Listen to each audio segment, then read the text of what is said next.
Welcome everybody to the Theatre at Parliament House, Canberra for the launch of Navigate Senate Committees, a website celebrating 50 years of the modern committee system.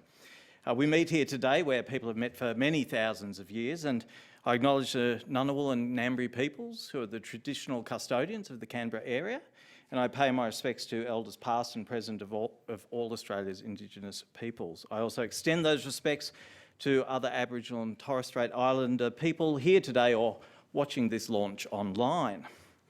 Can I first welcome the President of the Senate, Senator the Honourable Scott Ryan, the Deputy President, Senator Sen Lyons, and Senator Rachel Seaworth, who are our speakers today.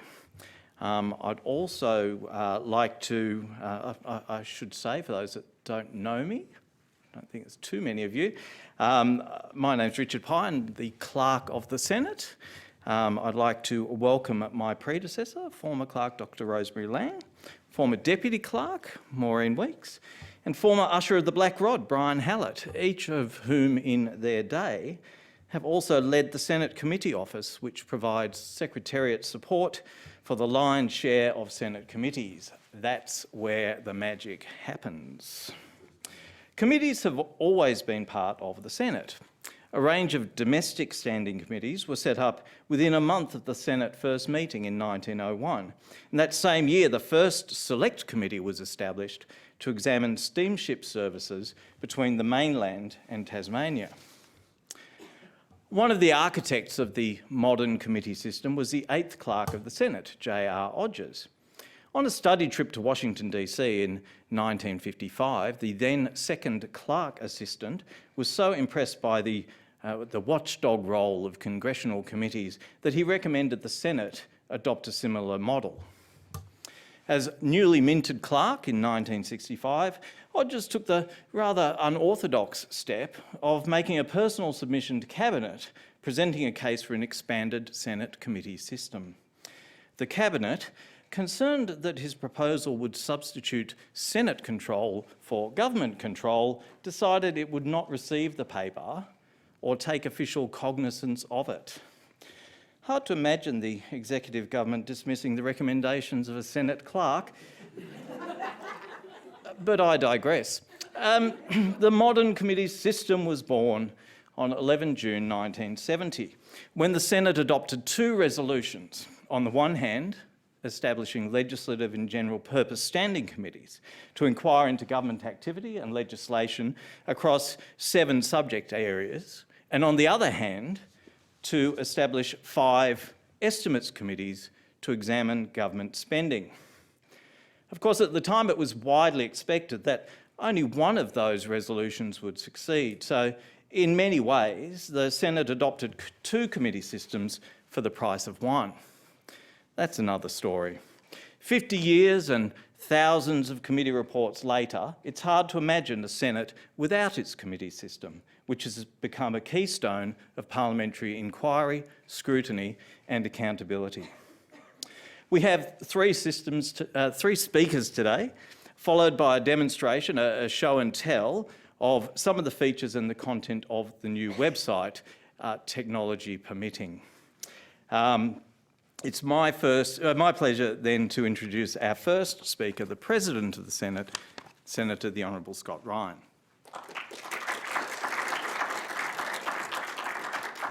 Thank you, Richard. To my parliamentary colleagues, to officials, staff, past officials, welcome and thank you for what you've done, but what's got us here, but also coming along today. 50 years ago, in resolving to establish the legislative and general purpose standing committees that Richard just outlined and the estimates committees, the Senate revolutionised the committee system and indeed the Australian Parliament. It changed the way the Parliament, not just the Senate, considers legislation and policy matters, and since that time, the committee system has brought to light a raft of social, economic and sometimes forgotten issues and ensured they have an opportunity to be placed upon the public record. People without voices in another place were given a voice through this process of the Senate. The senators who participated in the 5 hours of debate on the motions to establish these 2 sets of committees had a sense of significance of what they were setting in train. Senator Ian Wood went as far to proclaim, I believe the Parliament and the people will say when they look back on this occasion, it has been the greatest event and the greatest day in any parliamentary history. Now, I might not go quite as far with a sense of history about other certain events, but it did revolutionise the way we went about our work. The Navigate Senate Committee's site, which we're here to launch today, explores not just the modern committee system, but also traces back to the very earliest committees.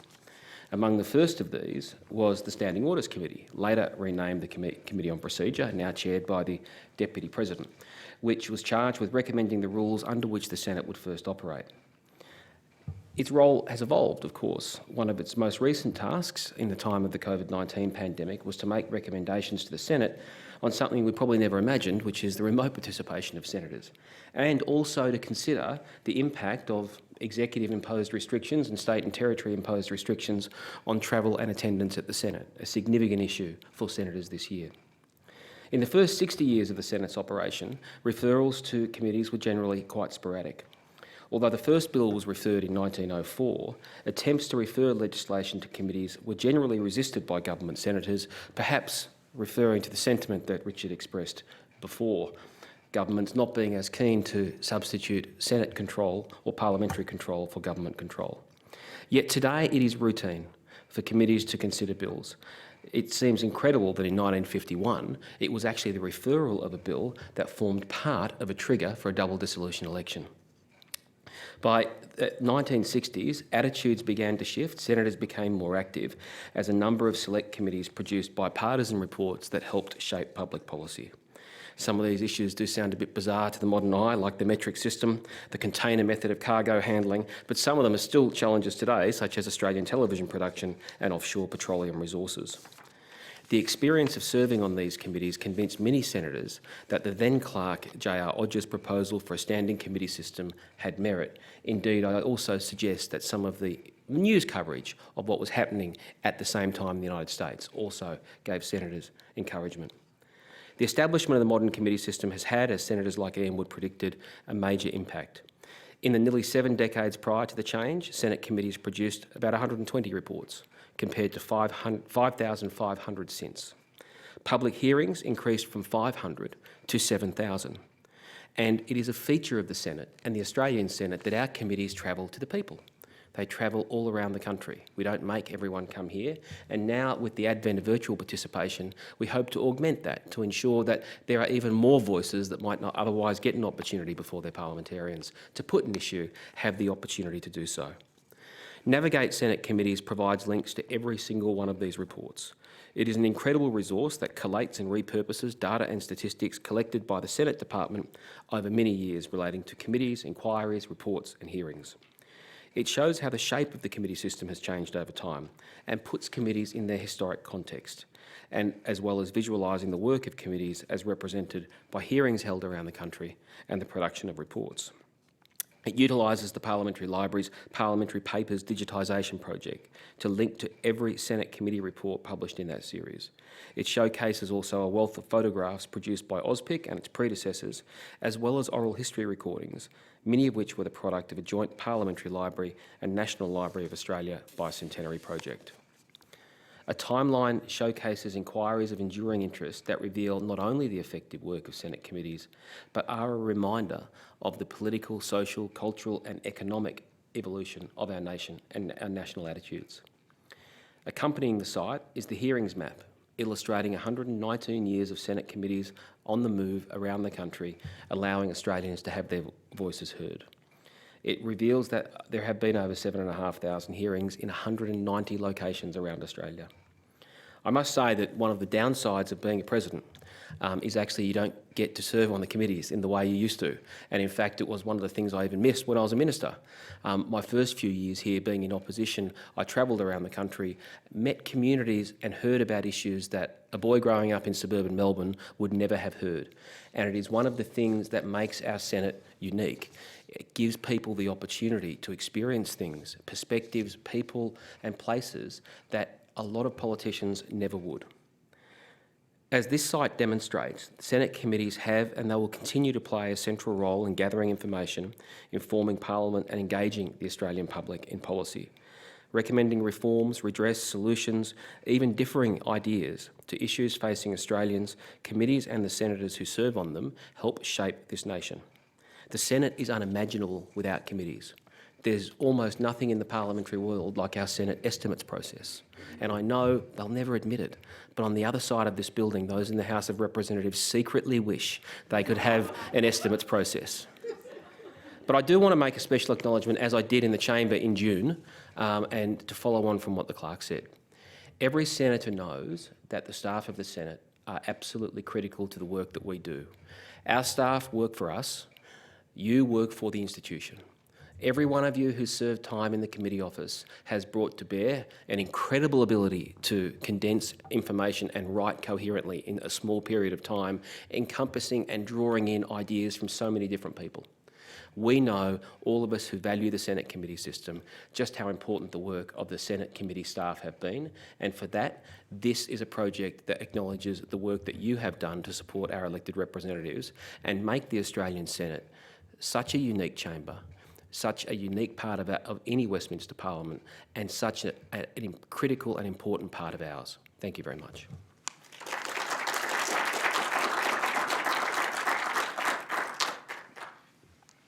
Thanks, Mr. President. The President chairs the Senate, but not when the Senate resolves itself into a committee, which generally happens for the detailed consideration of legislation. That committee is chaired by the Chair of Committees, Senator Sen Lyons. The Chair of Committees also chairs the Chairs Committee, which comprises the chairs of Senate committees. There's no confusion there. I would like to welcome Senator Lyons, who is our second speaker today. Senator Lyons has been chair, knocking the word man off the wall outside her office as she took the role. Chair of committee since and Deputy President since 2016. Welcome, Senator Lyons.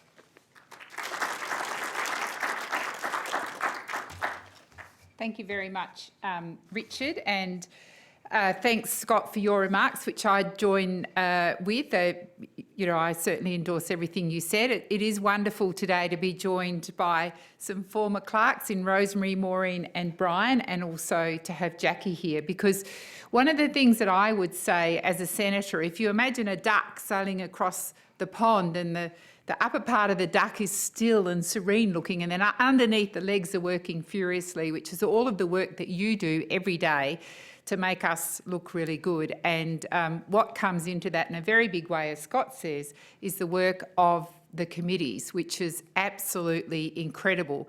And it's terrific having Senator Seaworth here, because I'm sure someone keeps a tally somewhere, and she would have to be one of the senators who's probably done a lot more committee work than everyone else. So I started as chair of the Education and Employment References Committee, and it certainly some of the committee work that I did really stands out in my mind, and as Scott said, it's changed the way that I thought. And sometimes, just to be honest, within these walls you think, oh my God, why are we doing that inquiry?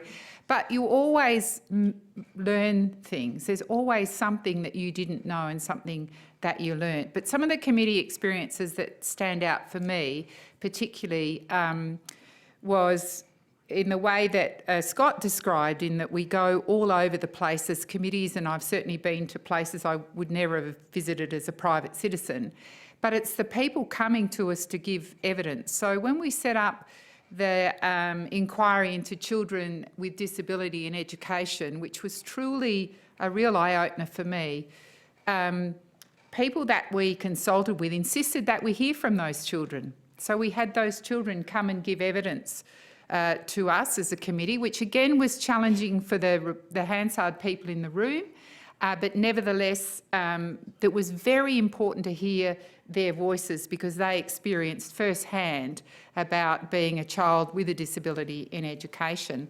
Likewise, I participated in children in out-of-home care, and I think we were up in Brisbane, and I think Rachel might have been there as well, and we heard from these three amazing articulate young women who were probably 15 or 16, And they told us their experiences of living in out-of-home care. And as senators, that's such a privilege because we would never get to hear that. And whilst an organisation could also put that evidence, there's nothing like hearing it firsthand. And to hear those young women describe, in one instance, I think she'd lived in something like 14 different places, including a boarding house. And you just think this is so wrong on so many levels. So that was an important inquiry. The Forgotten Australians, which I didn't participate in, and I won't, Senator Seaworth probably wants to talk about that because I know that she participated in that. And what important work that was to hear, to give voice to those adults who were so poorly treated as young children and absolutely forgotten. So some of the things that stand out for me was, and Scott mentioned it, was the invention of the new committee system that we have now. It was actually Lionel Murphy, who was the senator here, who really pushed for that. And believe it or not, Labor took it to an election. Imagine having an election platform about changing the Senate committee, but that's what we had in 1967. And in 1970, he and Mr Odgers had a slight disagreement because Senator Murphy wanted to be quite radical, and he was very enamoured of the US system, and Rosemary reminded me of that too. And that's what he wanted to see. And Odgers thought, well, if we want to get this through the Parliament, we need to be a little more conservative, but Senator Lionel Murphy insisted that we go the whole hog. And then, because there were dissenting senators on the other side, that resolution, and indeed both resolutions, got up. But sadly, then the first bill that was introduced into that modern committee system for review was indeed one that Senator Murphy put up, which was the removal of the death penalty. I mean, so critical to us, and something that we take as a matter of pride as Australians, that we don't have the death penalty in this country. And interestingly, it passed the Senate and then lay in the House, and it wasn't until Labor became the government that Attorney General Senator Murphy made sure that went through the Parliament. So you had that groundbreaking piece of now legislation, and it's part of our culture and history, removal of the death penalty, that really started in the Senate. If we look at the two other committee inquiries that really stick out for me, is obviously the NDIS, which really will, once it's properly bedded down, will change our culture and the way that people with disability are cared for and supported in this country. That, of course, went through a couple of Senate committees, and of course we had lots of people come and give evidence to that committee. And then the other one which stands out for me, and I participated in some of that, was the redress system, which was a long, drawn-out process that, initially we had the inquiry, and then we looked at how, we had the Royal Commission, and then we looked at how we might actually address those images. And that must have been harrowing for the senators who participated in hearing firsthand people's experiences of being in institutions. So it does do critical work. As Scott said, we can't imagine a Senate without our Senate committees. And again, within these walls, as you know, a senator who belongs to a party, we're required to do certain things and take certain things for the team. And so I sit on some of the select committees, and they are not a patch on the kind of standards that we've come to expect as Senate committees. I think our system is, you as people who support us are much more attuned to making sure that we get good inquiries, that we get good outcomes, that our witness list is as extensive as it can be, and the fact that we travel all over the country. So the Senate committee system is something to be cherished. And as Richard said, it's very hard to make change in the Parliament. It has its own custom and practices, and don't interfere with them. But when I became Deputy President, I went to inspect the office, and it had chairmen of committees on the wall. And I said, well, that needs to go. So again, I'm sure those duck legs were, oh my God, she wants it changed on the door. And then there were a whole raft of, block your ears, Rosemary and Maureen and Brian, there were a whole lot of Hansards in the office, and I said, they need to go too. All of that information is available online. So, bring on the revolution of changing chairman to chair and getting rid of the millions of Hansards that were in the office.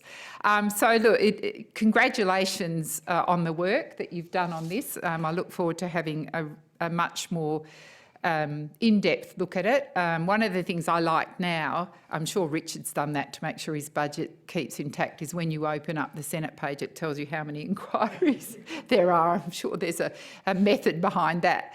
But it is important to see, and we do give voice to Australians who don't normally have a voice, be it children or older Australians or forgotten Australians.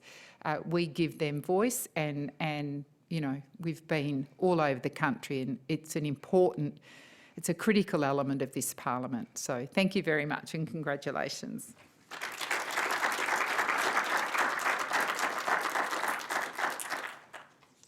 Thank you, Senator Lyons. I should point out that the Department of the Senate had been, quite ahead of the game in terms of changing the name of your position, Senator Lyons.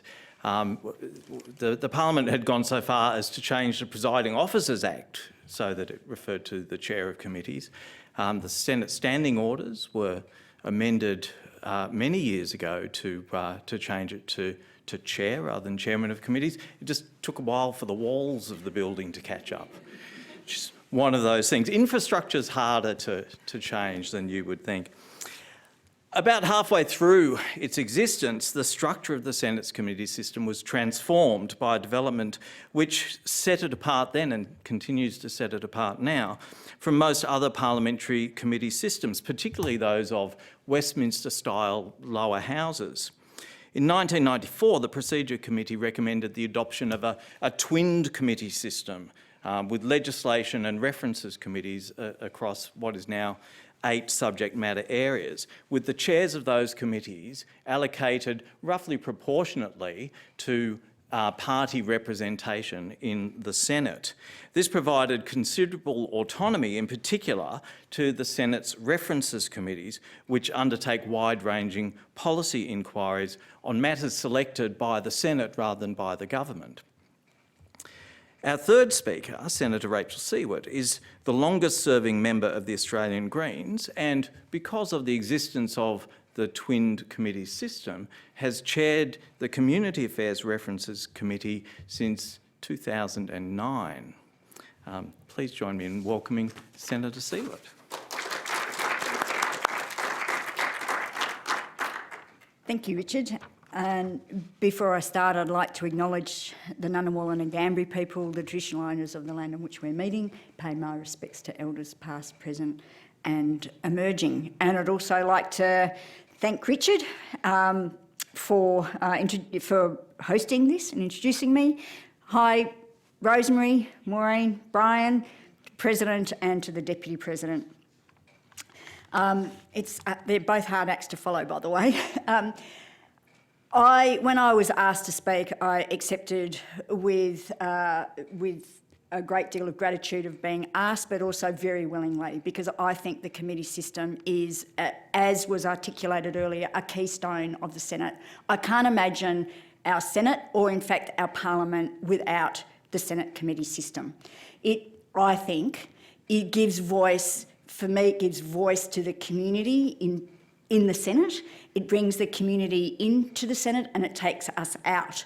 Which takes me to that photo up there, which I didn't know existed, judging by the haircut and the fact that that was when Senator Bartlett was actually Senator for the Democrats. And I'm thinking that's red WA dirt. So I actually think it might be the National Parks Inquiry where we did go over to WA. It's not. It's housing. It's housing. Oh.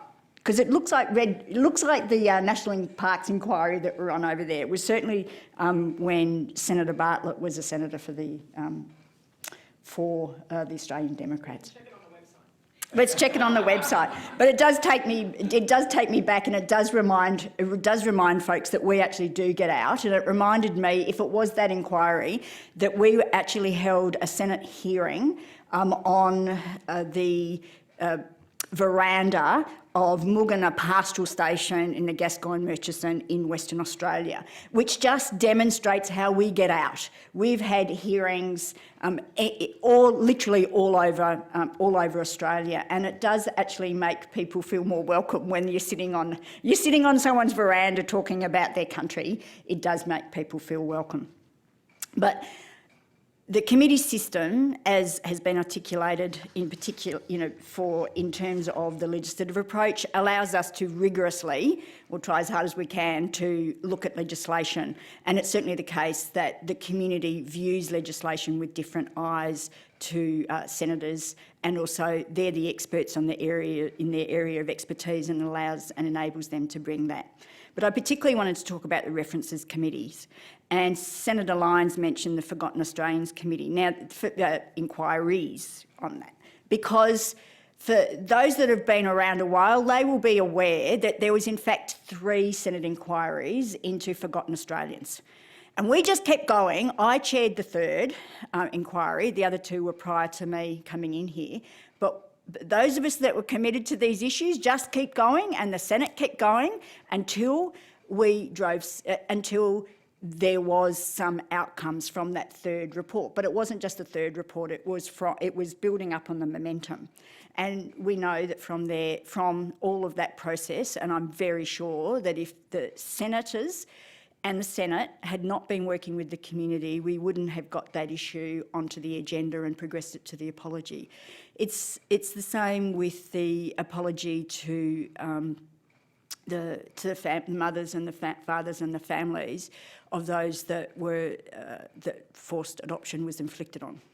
Now, seeing that come from the grassroots, because that issue came up from the grassroots, from lobbying, going to a Senate inquiry, I've got to say it was heart-wrenching, the evidence we received, but it went through again to an apology. We accomplished real outcomes. So for me, that's the power of the Senate committee, is to lead to real change. And it does lead to real change. And also, it's the place where senators work together on things. I use the iceberg analogy, but I think the duck analogy is actually better. But, you see the tip of the iceberg, but underneath is where all the work happens. And that's in the Senate. For me, the committee system is that, in that you see us fighting in the chamber, but then we work together. And when we were working together on the forced adoption inquiry, we were sitting there around a table strengthening recommendations across the board. And we all agreed. It was a consensus report. And so often we do see consensus reports, and I think that's also a measure of the work of the Senate, and the fact that senators are prepared to put party politics aside. In many cases, and I'm not Pollyanna, there are occasions where we don't, but on these really, really important issues, people put party politics aside and work together. And I think that's also a real strength of the committee system. The system enables that to happen, and it has brought light to many, many issues, far too many for me to go through the whole list now. What I particularly want to make sure I do is, again, and I know that the Pres and the Deputy Pres have also articulated their strong support for the Secretariat staff. You make us look fantastic. You are the ones that do the hard work. You go above and beyond. So when I say we're on the veranda taking people's, evidence, we've got the Secretariat working there, making sure that everybody's there, have organised for them to be there, have organised everything that's needed. Broadcasting is there, Hansard is there. And you are the ones that really have made this system work. Big thank you to Secretariat. I try to call out Secretariat every time I'm tabling a report, but I think that this place just, overall, it wouldn't work without all of the staff anyway, but the system is as strong as it is because of the excellent work that you all do and the care that you bring to it. I've seen how Secretariat and committee staff respond to the evidence that we get. and I know that you care about what you're working on. So thank you very much. I just hope this system continues. There was a period of time in 2000, I think the system was changed in 2007, where for a brief period, was it 2000? I think it didn't happen until 2007. planned in 2005. Yes, but it didn't come through to around end of 2006, where there was a misguided, in my opinion, joining of legislation committees and references committees for a short period of time, which a lot of us really didn't like. Anyway, fortunately, sense prevailed and the system was put back to references and legislation committee, and may it remain that way forevermore, in my humble opinion, because I think it works much better that way. Thank you very much for coming today, and everybody go and have a look, and encourage all your friends to have a look at this, and family to see the work that the Senate committees do. Thank you.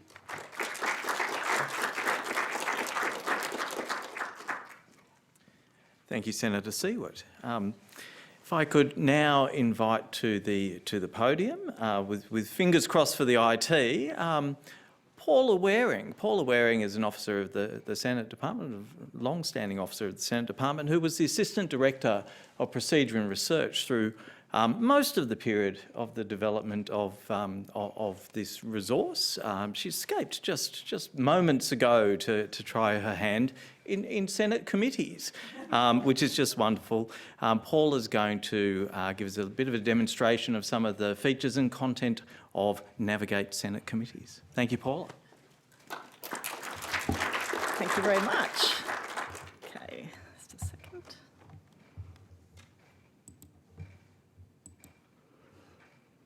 Okay, just before I start, I just want to say that behind this beautiful interface is a lot of very unglamorous data that took a very long time to compile. So I want to put a thank you out to all the marvellous volunteers who assisted us in compiling information from all over the place into one location.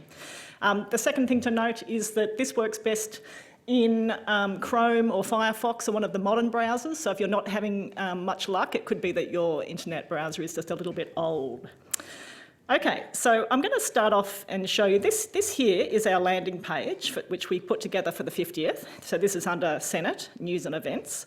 And if you go under here, it has both of our resources. And I'm going to start off with the hearings map.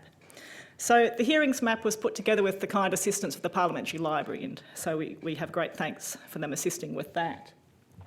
As you can see, it gives the total number of hearings. So basically this is basically showing the map of Australia with all the hearings locations between 1901 and 2020. So what we can do here is hover over a particular spot and go, oh, Thursday Island, I wonder what the Senate committees were doing in Thursday Island. And then basically it lists the inquiries, it lists the reports that came out of the inquiries for which there were hearings held in that location. So if I were to click on one of these reports here, Administration of Aboriginal Affairs, it'll take you to the PAL info site that the library manages, and it gives you the full text of the actual report. So basically this also acts as a resource discovery internet site. Okay, so going back here, we have a couple of filters here.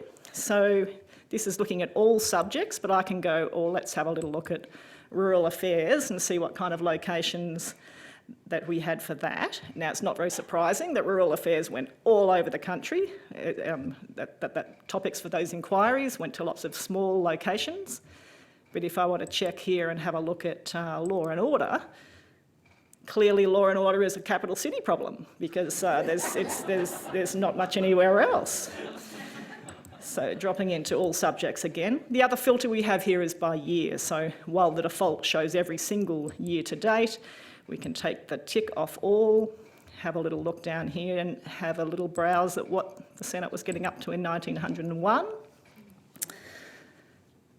And look, there were committees travelling to locations in 1901. So basically this is the steamship communication Inquiry Select Committee of 1901, and the Parliament, of course, was based in Melbourne at that point, but they went across the channel here to Devonport and some other locations, looks like Launceston. So this is a way of basically browsing our way through. When you look at here at these dates that are here, you can see that the Senate was actually very active right up through the middle of the 1920s.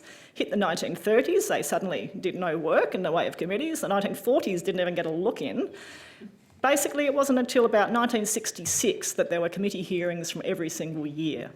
So basically, this is a very simple and quite intuitive site, which is a lot of fun to have a little play around in here. Okay, so I'll turn to the second site. This is Navigate Senate Committees. This is our main site.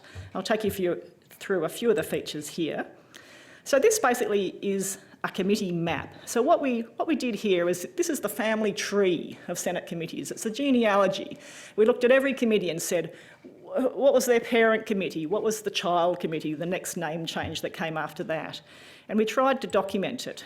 So what we did is we put it underneath subject. We grouped them by subject, and I'm actually going to collapse all these to make it a little bit easier for you to see what's going on. But if you look here at 1901, you can sort of see that the only committees that were operating at that time were the domestic ones, which have lasted through the whole time, many of them, and we picked up a few along the way. We had Senate select committees, so there was a few obscure ones that existed at the very beginning, some of them on matters that we would no longer have inquiries for. We have pardon me. We have an ombudsman now that would look into cases like this. We have other topics that no one would hold a select committee on these days. But as time went on, you can see that select committees became extremely popular, so that the page is very crowded for the modern day. But what I want to really take you to look at now is 1970, which is the reason why we're here now. So it's showing the estimates committees that came at that time, and then of course these legislative and general purpose standing committees. Now, if I were to take health and welfare here, so there were 7 committees that were set up in 1970. Health and welfare changed its name to social welfare, later became community affairs, which we know it as today. And as Senator Seaworth was saying, this is the splitting apart into legislation and references, the coming together, and then the splitting apart again. So if you select one of these little lines, and these lines indicate the length of time a committee existed, so I'll go into Community Affairs reference. This is the current committee from 2009. It has a committee page, and there are 250 of these committee pages, one for every committee.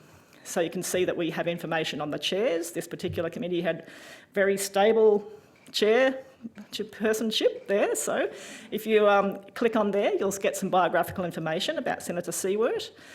We have a sequence here that allows you to navigate backwards and forwards between these committees in a line. So I could keep going back to the left there and end up at health and welfare.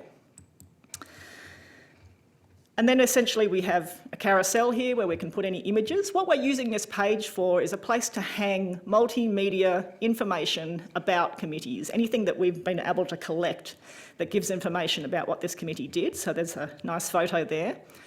We've also been able to use oral history interviews from the National Library. So this is Claire Moore being interviewed in 2010. She was asked, what does the Community Affairs Committee do? Community Affairs is the committee that looks at issues around social justice and health. So portfolio responsibilities to the Minister of Health and other ministries that link into that. Now we have mental health and the Parliamentary Secretary for TGA, and also families and community services. So anything to do with social justice comes under FAXIA, and also we have human services, which is Centrelink and Medicare and those things. Okay, then below that we have the reports. So once again, if you were to click on this, bring that noise down again, sorry. If you were to click on this icon, you would get the report, the whole full text. This is the hearing inquiry. So we've been able to put photos that related to that specific inquiry together here, and then you can bring them up, and they're all fully captioned. There's a video here which shows Senator Claire Moore in full flight at the time when the report was tabled. And the other thing that we've been able to put here basically is ABC, no, just a little bit of a sound issue, is ABC radio interviews talking about Senate inquiries. And we put those in because they managed to summarise in a really good fashion the main issues within any particular committee, and often with interviews with the chair or committee members and such. Okay, now if I wanted to go into a particular committee, and I don't want to go through that map at the front, I can go through this page, which is basically just an index page. So this lists all the committees by name, grouped by their type. And so if I were to type in COVID, it will immediately find the COVID Select Committee for me. So this is the committee of our age, and it's been very well documented by AUSPIC, thank you very much. And it shows the need for social distancing in our hearings. It shows the huge reliance on video conferencing at that time. So that's well worth a look. And then below, I'd recommend you have a look at this video, which basically has footage of Senators Gallagher and Cormann and Tony Burke, MP in the House, speaking about the value of Senate committees and why the COVID committee should be a committee of the Senate to keep an eye on Parliament at a time when Parliament couldn't actually sit.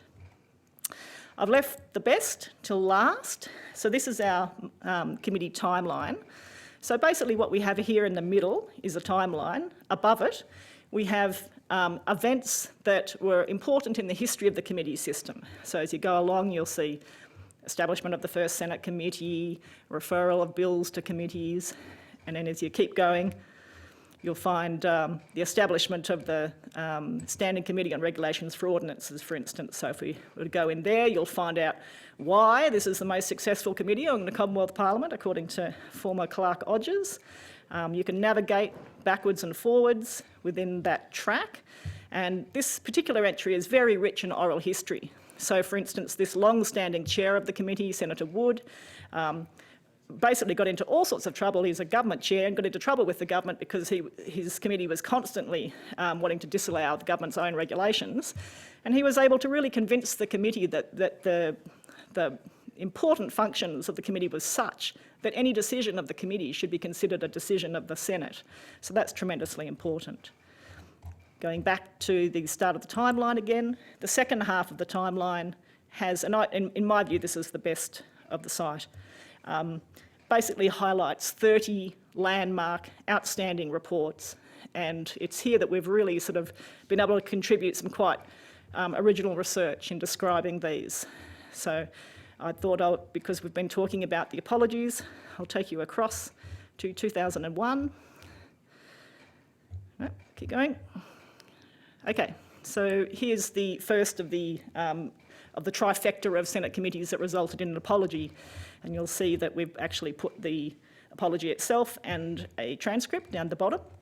I actually want, this inquiry was very important because it was set up by former Senator Andrew Murray, who is talking about the period in Australian history, the 20-year period when 10,000 young people from the UK and Malta were brought to Australia, suffered quite terrible treatment, many of them in children's homes around Australia. And Senator Murray, of course, was a child migrant himself. He was sent to Rhodesia at the age of 4 years old. So he set this inquiry up. And I actually would like to give him the last word. So I'll just flick across here to the Community Affairs page, which has that inquiry on it. And if the video gods are willing, I'd like to show you this video. So this video is actual footage from the hearing. The context is that they've had a long day of people giving very harrowing evidence towards the committee. And this is Senator Murray expressing the impact of this evidence on him.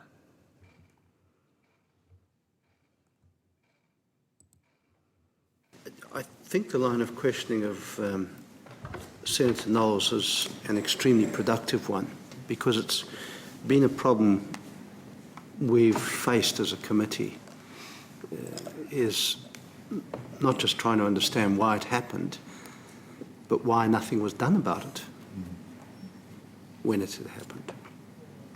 And I think in my own mind, that one of the problems is the difficulty we all have as human beings in facing up to horror. I mean, this is a horrifying tale. And speaking for myself, I'm a person who did 9 years of active war service, and yet I have shed more tears in the weeks and months of this inquiry from the horror I have read and experienced at the hearings than I did in my war service. And it's a very powerful and impactful experience for those who have to hear your story. So I think that helps show some of the power of Senate committees. There's a little card that we've been giving out. If you haven't got one, you can get one on the way out, which has the URL of the site. So yes, I encourage you all to have a look and see what you can find. Thank you very much.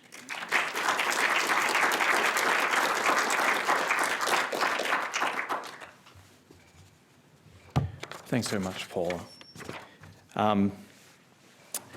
Navigate Senate Committees was produced by the Procedure and Research section of the Department of the Senate with the assistance of officers of the Senate Committee Office and the Parliamentary Library Statistics and Mapping section. One of the great things about the staff of the Senate Department and staff of the other parliamentary departments is they don't just make you look good, they make us look good.